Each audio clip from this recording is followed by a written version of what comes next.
कल्पना कीजिए, एक सुबह आप सोकर उठते हैं और दुनिया के सामने अपनी बात रखने का आपका सबसे बड़ा माध्यम, आपका सोशल मीडिया अचानक गायब हो जाता है। कोई चेतावनी नहीं, कोई कारण नहीं, बस एक संदेश, आपका अकाउंट ब्लॉक कर दिया गया है। इसे विशेषज्ञों ने नाम दिया है डिजिटल निर्वासन, डिजिटल एक्साइल। जैसे पुराने समय में किसी को समाज से बाहर कर काला पानी की सजा दी जाती थी, आज वही काम डिजिटल दुनिया में किया जा रहा है।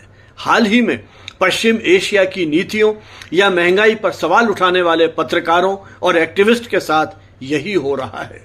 आंकड़े गवाह हैं, 2014 में जहां केवल 470 लिंक से अकाउंट्स पर गाज गिरी थी, 2021 तक यह आंकड़ा 9000 के पार पहुंच गया। यह सिर्फ तकनीकी कार्रवाई नहीं है, यह एक ट्रेंड है। चाहे किसान आंदोलन हो या कोई अंतर्राष्ट्रीय डॉक्यूमेंट्री, जब जब आवाजें तीखी हुई, डिजिटल ताले उतने ही मजबूत होते गए। कानूनी गलियारों में श्रेया सिंगल केस की बहुत चर्चा होती है। सुप्रीम कोर्ट ने तब कहा था आईटी एक्ट की धारा 69A तभी सही है जब उसमें पारदर्शिता हो, लेकिन आज नियम 16 का पर्दा डालकर पूरी प्रक्रिया को गोपनीय बना दिया गया है। अब आपको पता ही नहीं चलेगा कि आपको क्यों रोका गया, तो आप अदालत का दरवाजा कैसे खटखटाएंगे?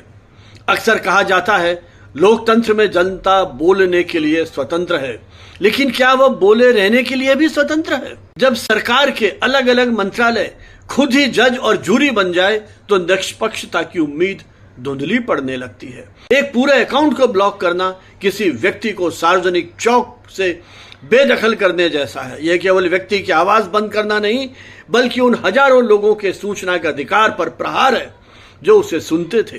क्या एक जीवंत लोकतंत्र में आलोचना को सार्वजनिक व्यवस्था के लिए खतरा मान लेना सही है? डिजिटल इंडिया का सपना तभी सार्थक है जब यहां का डिजिटल नागरिक सुरक्षित महसूस करे, न कि सेंसरशिप से डरे। क्योंकि जिस दिन सवाल पूछना अपराध बन जाएगा, उस दिन लोकतंत्र सिर्फ कागजों तक सीमित रह जाएगा। सोचिए, क्या हम एक ऐसे दौर की ओर बढ़ रहे हैं जहां सहमति ही एकमात्र विकल्प